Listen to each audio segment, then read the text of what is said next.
Hello student, welcome to maths तोता। Maths तोता आ गई हूँ आज एक नए चैप्टर के साथ। आज हम क्लास 7 का chapter number 3 data handling start करेंगे। तो चलो थ्योरी फॉर सम 3.1 के लिए जो थ्योरी चाहिए वो हम कवर कर लेते हैं। तो चैप्टर का नाम क्या है? देखो, डेटा हैंडलिंग। तो डेटा क्या है वो समझने के लिए एक एग्जाम्पल हम ले लेते हैं। Mr. Sen, the teacher of class 7, plans to take his student for a class picnic. तो पिकनिक लेके जाएंगे। बहुत सब स्टूडेंट क्या है, बहुत ही एक्साइटेड है। अब क्या है, टीचर ने ट्रिप्स तो प्लान कर लिया, इसके लिए कुछ इंफॉर्मेशन उन्हें चाहिए। तो he wants to collect the following information. तो इंफॉर्मेशन क्या क्या है देखो। The places the student would like to visit. तो पिकनिक तो होगा, लेकिन कहाँ हम जाएंगे वो एक बात है, बहुत ही इंपॉर्टेंट बात है। कौन सा प्लेस स्टूडेंट लोग जाना चाहेंगे, इसके लिए क्या टीचर ने सब स्टूडेंट को पूछना स्टार्ट कर दिया, तुम्हें कौन सा जगह जाना है, कौन सा प्लेस तुम्हें पसंद है। ऐसे करके एक एक करके सब स्टूडेंट को उन्होंने पूछा। तो आंसर क्या आया, किसी किसी ने बोला हमें फॉरेस्ट जाना चाहिए। तो इस टाइप का प्लेस में कुछ कुछ स्टूडेंट का पसंद है, एक ग्रुप का। दूसरे ग्रुप का स्टोरी में तो बहुत कुछ हमने पढ़ा, हिस्टोरिकल प्लेस ही जाना चाहिए, हम हिस्टोरिकल प्लेस जाएंगे। और कोई कोई था हमें तो भाई स्टेशन, हिल स्टेशन जाना चाहिए, हिल स्टेशन जाएंगे, उसका वेदर हम एंजॉय करेंगे, ऐसे करके बोले। और एक ग्रुप था उसने बोला नहीं नहीं हम तो सी बीच जाएंगे, सी बीच में सी का मजा लेंगे, ठीक है, ऐसे करके बोल रहे थे। तो ऐसे सबका आंसर आ गया टीचर के पास। नेक्स्ट क्या है, टीचर ने बोला ठीक है वेदर, कौन सा जगह का वेदर कैसा है वो तो पहले दिखना पड़ेगा, इसलिए weather condition of each of place उन्होंने इंफॉर्मेशन लिया। जैसे कहाँ मानसून चल रहा है, कहाँ स्नोफॉल हो रहा है और कहाँ धूप है, ये उन्होंने कलेक्ट किया, ये वाला इंफॉर्मेशन। नेक्स्ट क्या है देखो, पिकनिक में जाओगे, उधर जाके सब मिलके एक जगह बैठोगे और बात करोगे, ऐसे तो नहीं हो सकता ना, एक्टिविटी चाहिए। तो जो प्लेस में जाओगे, रिसर्च में जाओगे, उसमें क्या क्या एक्टिविटी है, किसमें तुम लोगों का इंटरेस्ट है, वो भी तुमने बताया टीचर को। तो टीचर ने देखा कहाँ कौन सा एक्टिविटी है, कहाँ क्रिकेट है, कहाँ बास्केटबॉल है, कहाँ बैडमिंटन है, ऐसे ऐसे करके क्या क्या एक्टिविटी है। नेक्स्ट क्या है देखो, availability of accommodation facility and their charges. अब देखो जाओगे रुकोगे, तो जिधर रुकोगे वो प्लेस कैसा है, तो रिसर्च में स्विमिंग पूल है कि नहीं है, स्विमिंग पूल है तो फन हो जाएगा, एक एक्टिविटी हो जाएगा, ठीक है। और पूरा दिन टायर्ड होके एक अच्छा सा बेड मिलेगा कि नहीं, एसी मिलेगा कि नहीं, फैल के तुम सो सकते हो कि नहीं, वो वाला चीज भी तो चाहिए ना, इसलिए एकोमोडेशन कैसे है, रूम कैसे है वो भी देखना है, ठीक है। नेक्स्ट क्या है देखो, ये जो जाओगे तो ट्रांसपोर्ट का कैसे खर्च होगा नहीं होगा वो भी तो देखना पड़ेगा ना। तो और लास्टली क्या है, फूड, बहुत ही इंपॉर्टेंट चीज है। घर में तो वही मम्मी जो बना के देती हो वही खा लेते हो, लेकिन बाहर जब जा रहे हो थोड़ा बिरयानी चाहिए, कबाब चाहिए, पराठा चाहिए, ऐसे तो चाहिए ना। तो गुड फूड अवेलेबल है कि नहीं है जिस रिसोर्ट में जा रहे हो वो भी देखने का बात है। तो टीचर ने क्या किए, ये जो 6 इंफॉर्मेशन उन्हें चाहिए, टीचर ने वो जुगाड़ करने के लिए लग गए, ठीक है। प्लान करने से पहले कहाँ जाएंगे कहाँ नहीं जाएंगे वो ये 6 इंफॉर्मेशन उन्हें चाहिए। तो देखो, एक collection of information is called data. ये जो 6 कलेक्शन ऑफ इंफॉर्मेशन, इसको हम क्या बोलेंगे, डेटा बोलेंगे। अब देखो डेटा तो उन्होंने ऐसे हैपोथेटिकली ले लिया, जैसे देखो तुमने 30 स्टूडेंट हो, किसी ने बोला हमें फॉरेस्ट जाना है, दूसरे कोई बोला नहीं हम सी बीच जाएंगे, तीसरे कोई बोले हैं नहीं फॉरेस्ट जाएंगे, और एक हम हिल स्टेशन जाएंगे, ऐसे करके हैपोथेटिकली कुछ डेटा टीचर के पास आया। अब उन्हें क्या करना है, कितना स्टूडेंट फॉरेस्ट बोल रहा है, कितना स्टूडेंट सी बीच बोल रहा है, ऐसे करके अरेंज करना है डाटा को, ठीक है। ये जो हैपोथेटिकली डेटा मिला इसको हम बोलते हैं रॉ डाटा, ठीक है।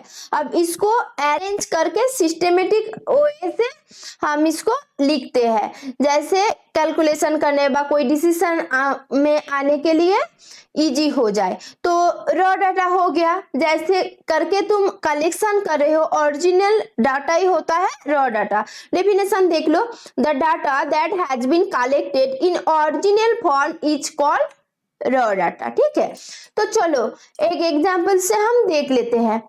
The marks obtain by 50 student in math are 60, 40, 35 ऐसे करके सोन 50 आइटम्स आएगा, 50 स्टूडेंट्स का मार्क्स है। अब देखो this collection of data is के रॉ डाटा, देखो 60 है, उसके बाद 40, 35, 27 है, उसके बाद 67 है। तो क्या देख रहे हो, ये असेंडिंग ऑर्डर में भी अरेंज नहीं है, ये डिसेंडिंग ऑर्डर में भी अरेंज नहीं है। तो ये क्या है, सॉरी, ये है रॉ डाटा, इसको हम क्या करेंगे, अरेंज करेंगे। ठीक है, नेक्स्ट क्या है, देखो is item in raw data is collect called an observation. जैसे देखो ये तो रॉ डाटा है, ये क्या है, रॉ डाटा है, इसमें से कोई भी एक ले लो, जैसे मैंने 67 ले लिया, तो इसको हम क्या बोलेंगे, इसको हम ऑब्जर्वेशन बोलेंगे। एक ऑब्जर्वेशन है, एक ऑब्जर्वेशन है, ईच डेटा को, रॉ डाटा को हम एक ऑब्जर्वेशन ही बोलेंगे। ठीक है, तो देखो कोई भी इन्वेस्टिगेशन तुम जब स्टार्ट कर रहे हो, स्टार्टिंग पॉइंट जो है उसको हम क्या बोलेंगे, the starting point of any investigation is the collection of data. ठीक है, तो चलो ये हो गया हमारा रॉ डाटा। अब देखो डेटा टाइप्स, डेटा टाइप्स क्या है, डेटा 2 टाइप्स का है। जैसे देखो मैं एक एग्जांपल से बोल रही हूँ, उसके बाद मैं डेफिनेशन बोलूंगी। जब टीचर ने पिकनिक प्लान किया तब क्या किया, पहले क्या किया, पहले तुम लोग को जाके पूछ रहे थे उन्होंने, जे तुम्हें कौन सा प्लेस पसंद है, तुम्हें कौन सा प्लेस पसंद है, ऐसे ऐसे करके तुम्हारा सभी फ्रेंड को उन्होंने पूछ लिया। तो ये क्या है, देखो तुम हो सोर्स और तुम डायरेक्ट टीचर को आंसर दे रहे हो, तो ये क्या हो रहा है, देखो डायरेक्ट आंसर हो रहा है, तो ये हो रहा है प्राइमरी डेटा। अब देखो तुमने बोल दिया कुछ प्लेस का, 3-4 प्लेस का नाम आ गया जो ए पसंद है।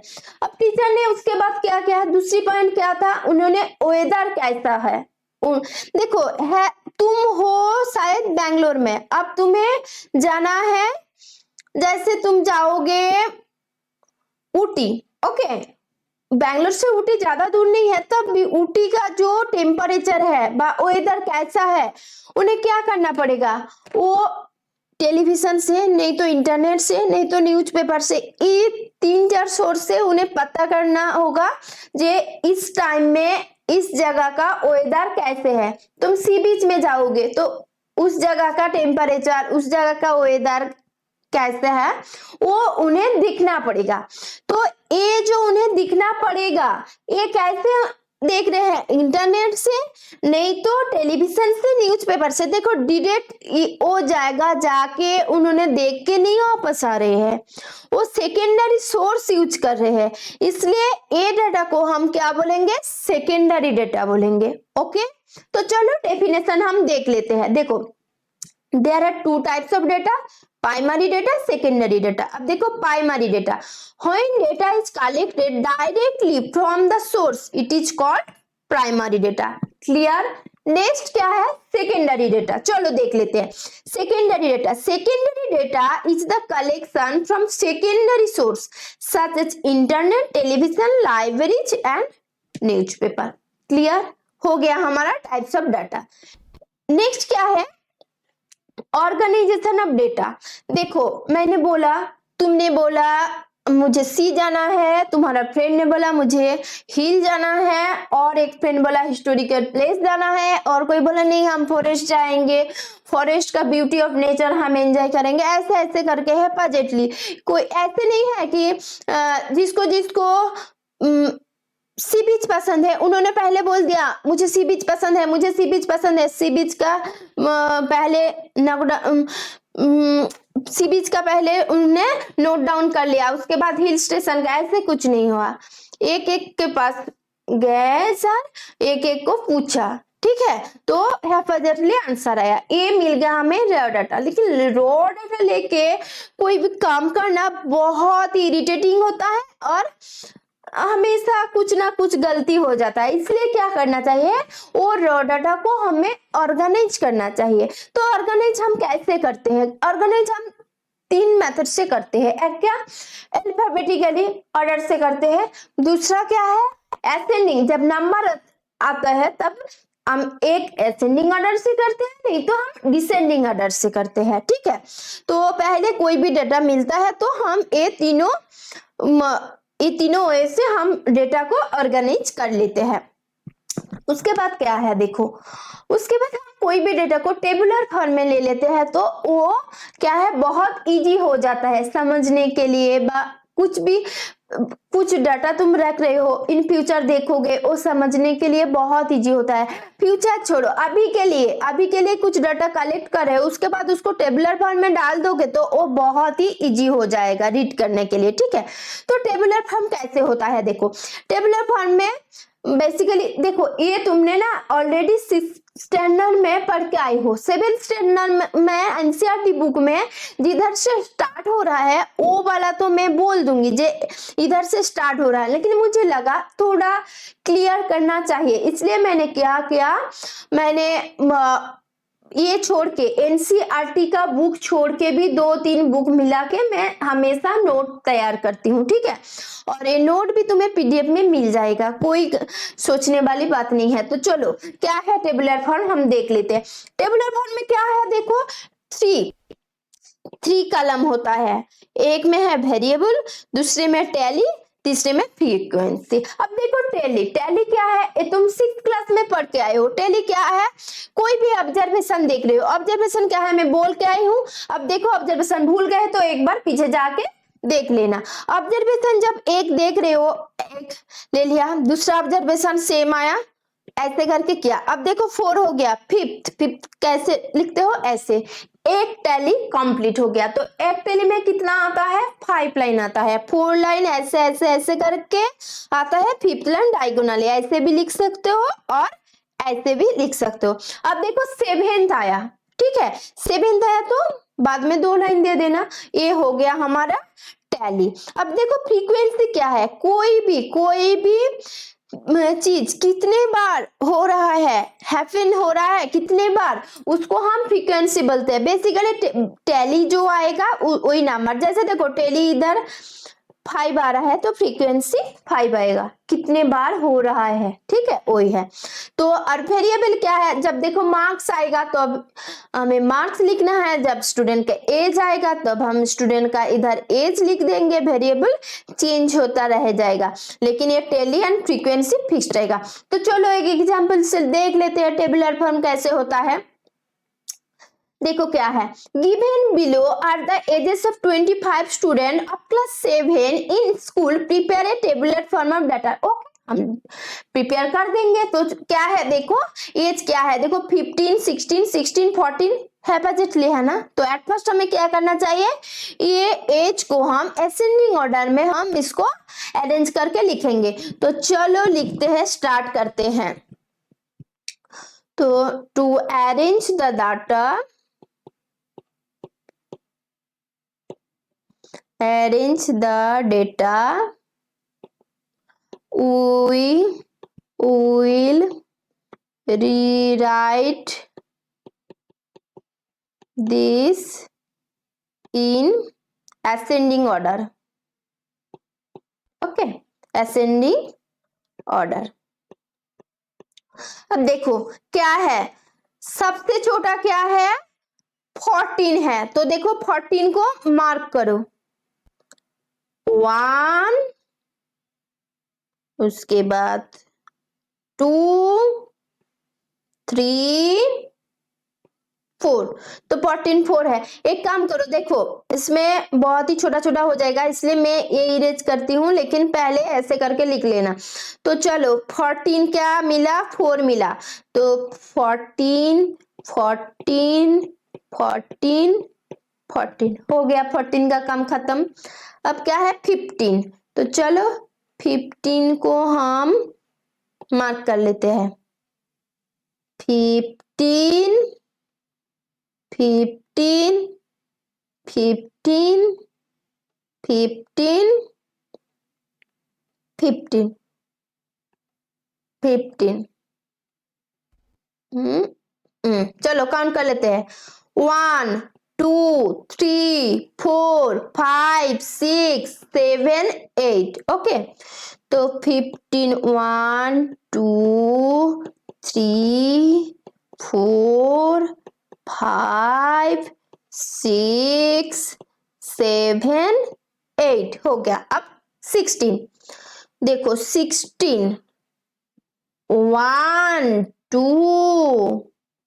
3 4 5 6 7 8 9 10 ओके 16 कितना है 10 है। चलो लिख लेते हैं 1 2 3 4 5 6 7 8 9 10 नेक्स्ट क्या है नेक्स्ट है 17 1 2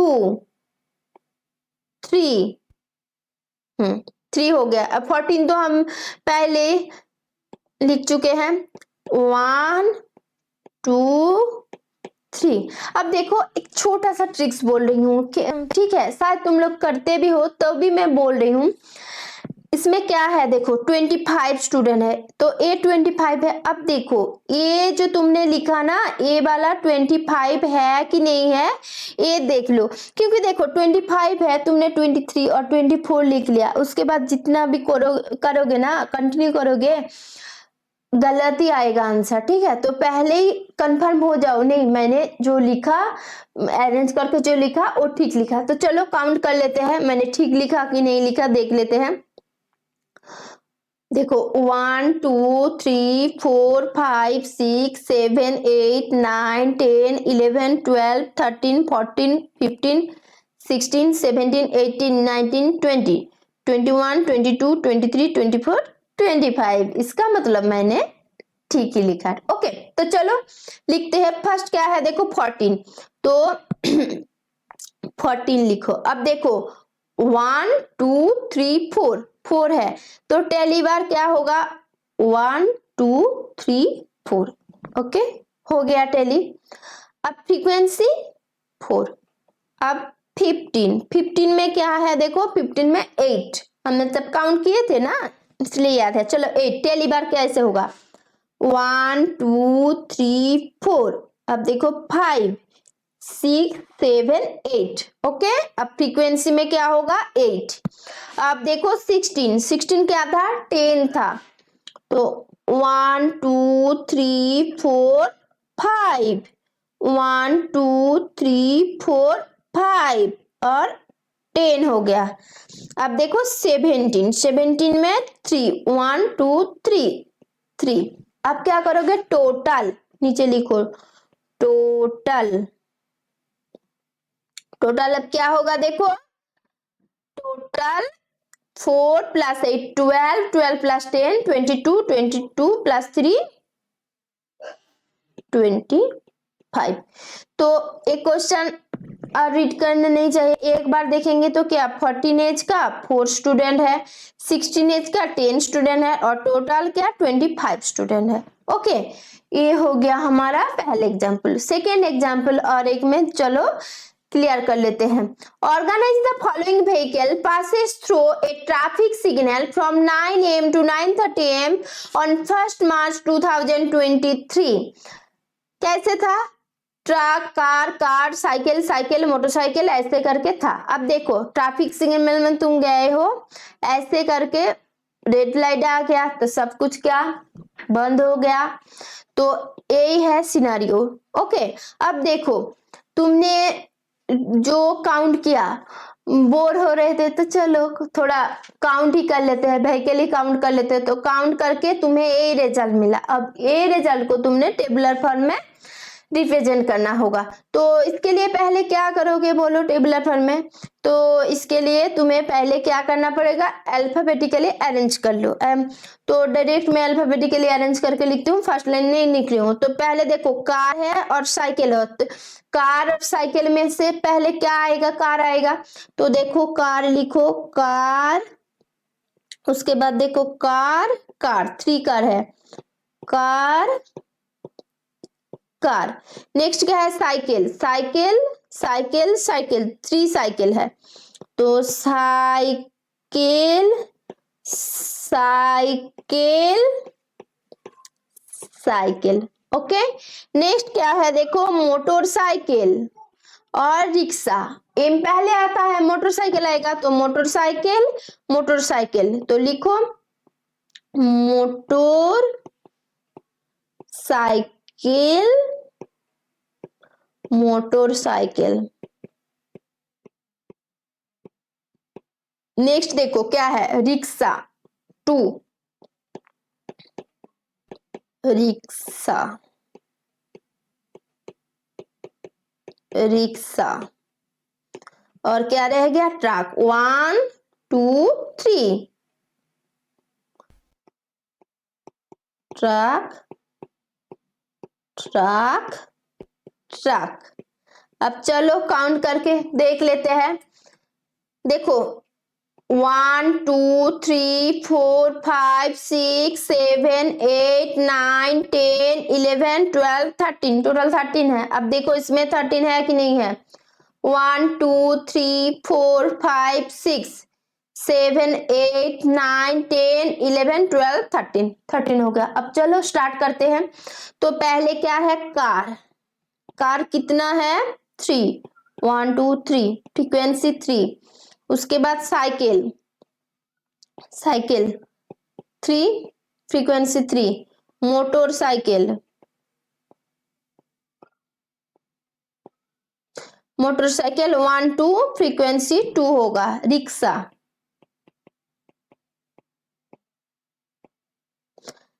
1 2, फ्रीक्वेंसी 2। ट्रक,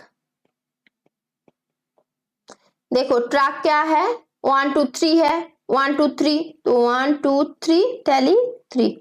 और टोटल, टोटल है तुम्हारा 3 + 3 6, 6 + 2 8, 8 + 2 10, 10 + 3 13।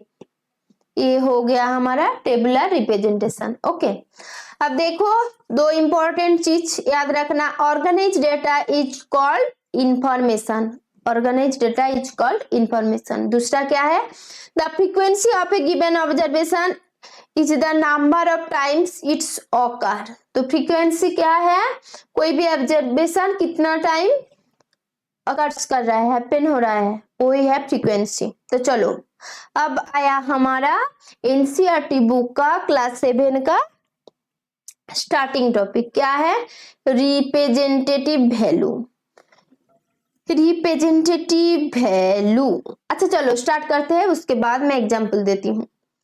देखो डेली सिनेरियो में कुछ कुछ बात आता है, वही कुछ एग्जांपल ले लिया, वो एनसीईआरटी बुक से मैंने एग्जांपल लिया।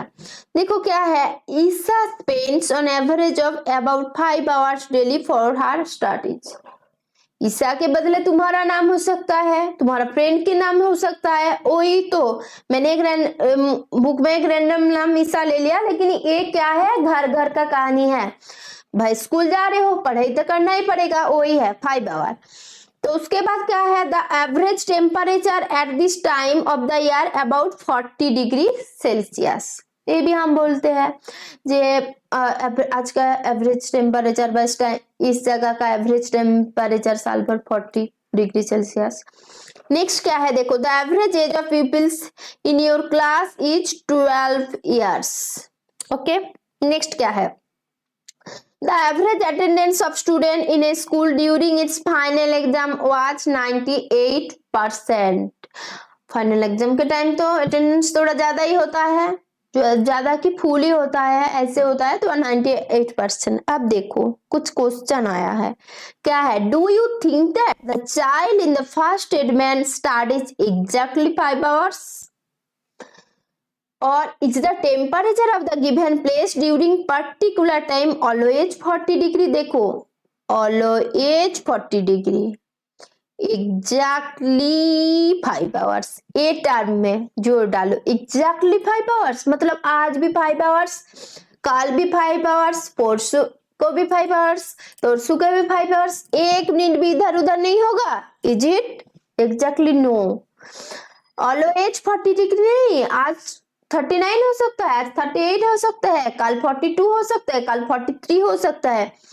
एक कॉमन बात बोल दिया, जैसे वो हमेशा होता है, एवरेज में हमने बोल दिया, तो एवरेज क्या है हम धीरे धीरे जाएंगे, देखते रहो। हाँ, अब देखो एज, तुम्हारा क्लास का सब स्टूडेंट का एज 12 है। ऐसे होता तो बर्थडे एक दिन में होता ना, पूरा क्लास का बर्थडे एक दिन में सेलिब्रेट होता नहीं, कभी भी नहीं है। किसी का 11 ईयर 5th मंथ है, किसी का 11 ईयर 8 मंथ है, किसी का 12 year 4th month, 12 year 7th month, ऐसे करके है ना। Then what do this statement tell you, क्या बोल रहे हैं देखो। जब ईसा 5 आवर पढ़ रही है डेली, इसका मतलब क्या है, किसी दिन 4 आवर भी पढ़ सकती है, किसी दिन 5 आवर, किसी दिन 6 आवर, और किसी दिन 4.5 आवर, किसी दिन 5.5 आवर, ऐसे करके वो पढ़ती है ना।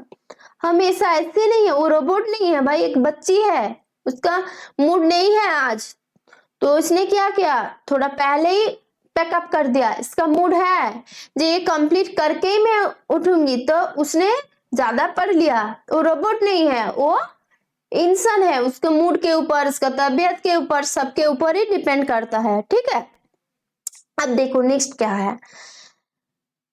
40 डिग्री हमेशा तो ये नहीं हो सकता, मैं थोड़ी देर पहले बोली, आज 38 हो सकता है, आज 44 हो सकता है, आज 39 हो सकता है। तो देखो टेम्परेचर क्या क्या, 38 भी हो सकता है, 39 भी हो सकता है, 40 भी हो सकता है, 44 भी हो सकता है, 43 भी हो सकता है, 42 भी हो सकता है, ऐसे हो सकता है। अब देखो एज भी तो मैंने बोला, तो क्या हुआ देखो, since average lies between the highest and lowest, देखो 5 आवर उसने डेली क्या 5 आवर पढ़ रहा है, लेकिन देखो वो तो 4 आवर भी पढ़ सकती है, 6 आवर भी पढ़ सकती है। तो एवरेज क्या हो रहा है देखो, हाईएस्ट इसमें क्या है, हाईएस्ट क्या है 6 आवर, और लोएस्ट क्या है देखो 4 आवर।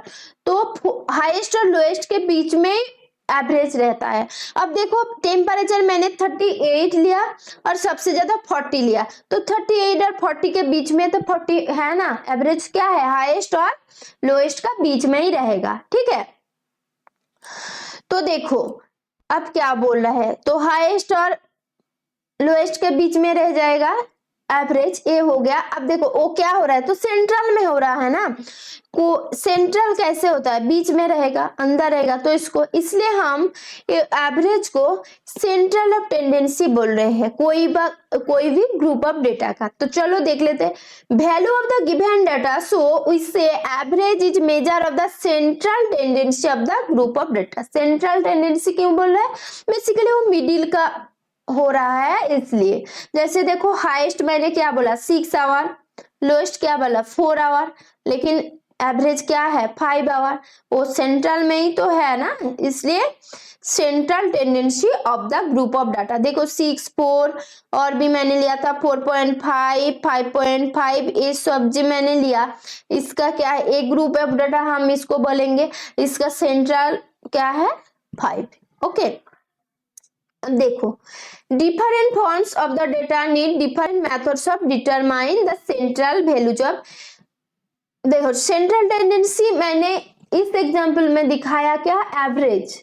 तो एवरेज को हम एरिथमेटिक मीन बोलते हैं। ज्यादा एरिथमेटिक मीन सोच के कि बाबा एरिथमेटिक मीन क्या है, तो कैसे याद रखेंगे, कुछ नहीं भाई, एरिथमेटिक मीन मुंह में बोल रहे हो, माइंड में एवरेज, एवरेज तो पता ही ना, एवरेज ही याद रखो, वही है और कुछ नहीं है, एक्स्ट्रा कुछ भी नहीं है। अब देखो एग्जाम्पल के लिए एरिथमेटिक मीन और एवरेज जो भी बोलो वो सही है, लेकिन कुछ कुछ एग्जाम्पल आएगा जिसके लिए एरिथमेटिक मीन बेकार है, वो कुछ काम के ही नहीं आएगा। वो एग्जाम्पल हम नेक्स्ट थ्योरी में देखेंगे, पढ़ेंगे। ठीक है, सीखेंगे। तो उसके लिए एक तो नहीं हो सकता। जैसे देखो, तुम्हारे स्कूल से तुम्हारे घर का डिस्टेंस कितना है वो तुम क्या किलोमीटर में मेजर करोगे, किलोमीटर यूनिट यूज करोगे।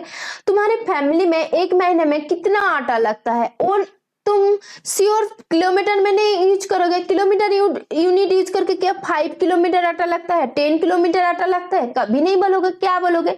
5 केजी आटा लगता है, ऐसे बोलोगे। अब देखो तुम्हारा पापा का कार में और बाइक में महीने में कितना पेट्रोल लगता है वो तुम नहीं बोलोगे। जैसे 10 किमी पेट्रोल लगता है, बोलोगे? कभी भी नहीं। क्या बोलोगे? 10 लीटर, 15 लीटर, 20 लीटर, ऐसे करके बोलोगे ना।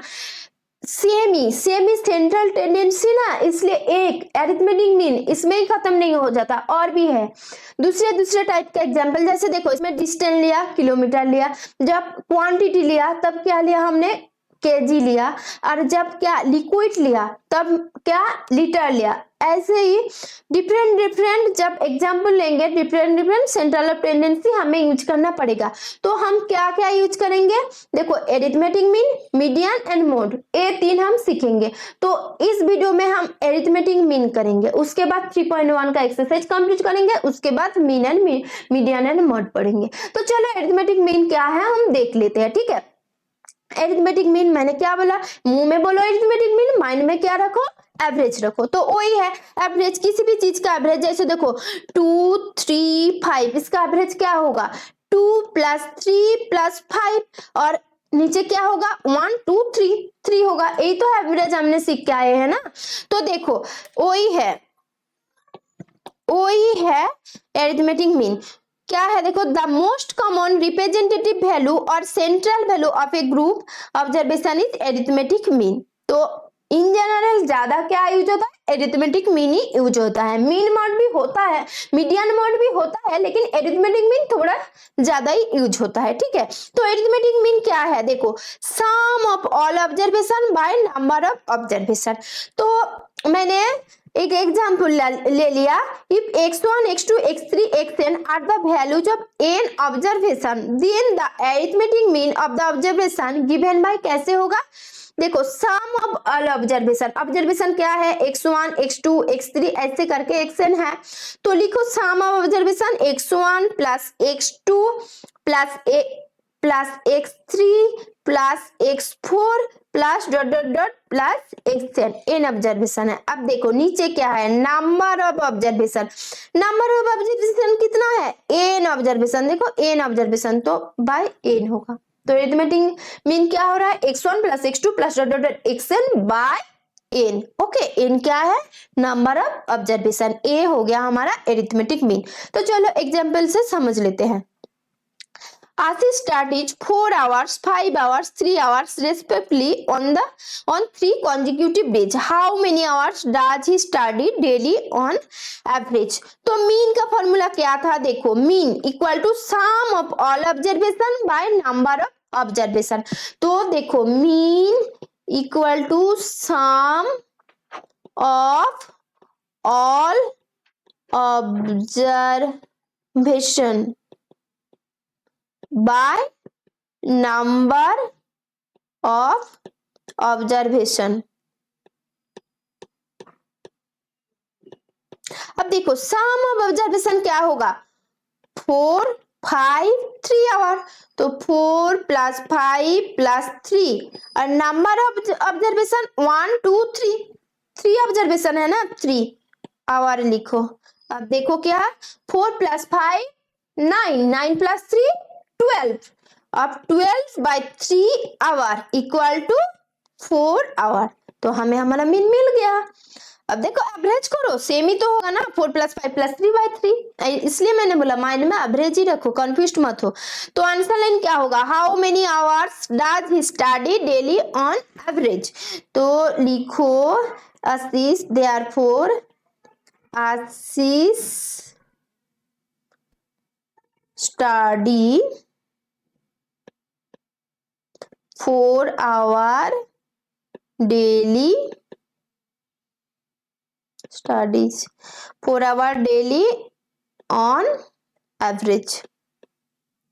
ओके, हो गया। तो इसके बाद क्या आता है? देखो, is the is the mean bigger than each of the observation. तो देखो 80 का केस में क्या था हमारा 453 था, तो 4 आवर 5 आवर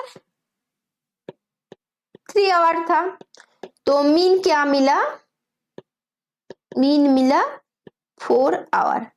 अब देखो क्वेश्चन क्या है, खुद ही आंसर दो।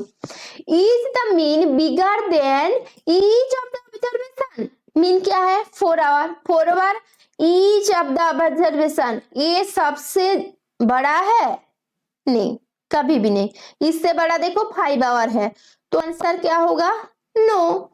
Is it no, is it smaller than each observation, देखो 4 आवर से स्मॉलर तो 3 आवर है ना, तो इसका आंसर भी नो होगा। नेक्स्ट क्या है देखो, तो क्या होगा, क्या हो रहा है, तो हमारा मीन मिडिल में रह रहा है, क्या वो सबसे बड़ा सबसे छोटा का मिडिल में रह रहा है, जो मैंने थोड़ी देर पहले बोल के आई हूं, ठीक है। नेक्स्ट क्या है देखो रेंज, रेंज क्या है, हाईएस्ट और लोएस्ट के बीच में है, यही टर्म में बोल के आई हूं। अब वो हाईएस्ट और लोएस्ट टर्म को हम यूज करेंगे और रेंज हम कैलकुलेट करेंगे, कोई भी नंबर ले लो। अभी मैंने क्या लिया था देखो 4 5 और 6 ले लो, ठीक है। तो देखो इसमें सबसे छोटा क्या है ऑब्जर्वेशन 4 है, सबसे बड़ा क्या है 5 है, तो क्या करोगे 6 माइनस 4 करोगे, क्या आएगा 2 आएगा, ये 2 है इस ग्रुप का range. Okay, is it clear? चलो डेफिनेशन में देखते हैं। The difference between the highest and the lowest observation of a group of observation is defined as range, that is range equal to value of the largest, देखो value of the largest observation minus value of the smallest observation, smallest equal to 2, तो range हो गया। अब देखो एक example है वो हम देख लेते हैं क्या है। The age in years of 10 teacher of a school are, 10 teacher का स्कूल का टीचर का एज लिस्ट हमें मिला है। अब कुछ क्वेश्चन है उसको हम सॉल्व करेंगे। क्या है, what is the age of the oldest teacher and that youngest teacher. अब देखो क्या करेंगे, हम असेंडिंग ऑर्डर में लिखेंगे, तो चलो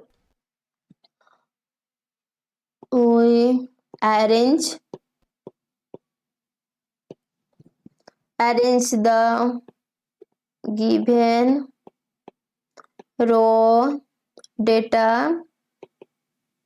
in ascending order। अब देखो पहले क्या है, पहले है सबसे छोटा 23, तो 23 लिख लो। उसके बाद क्या है देखो 26 लिख लो। उसके बाद क्या है 23, 26 के बाद 28। नेक्स्ट क्या है देखो, नेक्स्ट है 32 देन 33, देखो 33। उसके बाद क्या है 35 के बाद क्या है 38 देन 40, उसके बाद 41, नेक्स्ट 54। चलो 10 हो रहा है कि नहीं हो रहा है, बहुत इंपॉर्टेंट है, नहीं तो पूरा कैलकुलेशन ही गलत हो जाएगा। तो देखो 1 2 3 4 5 6 7 8 9 10, ओके 10 हो गया। अब हमें क्या करना है, क्वेश्चन का आंसर देना स्टार्ट करना है। तो चलो फर्स्ट क्वेश्चन क्या है, what is the age of the oldest teacher and the youngest teacher. तो ओल्डेस्ट टीचर क्या है 54, लास्ट ऑब्जर्वेशन, और फर्स्ट क्या है 23। तो लिखो ऐसे लिखोगे, oldest teacher, age of oldest teacher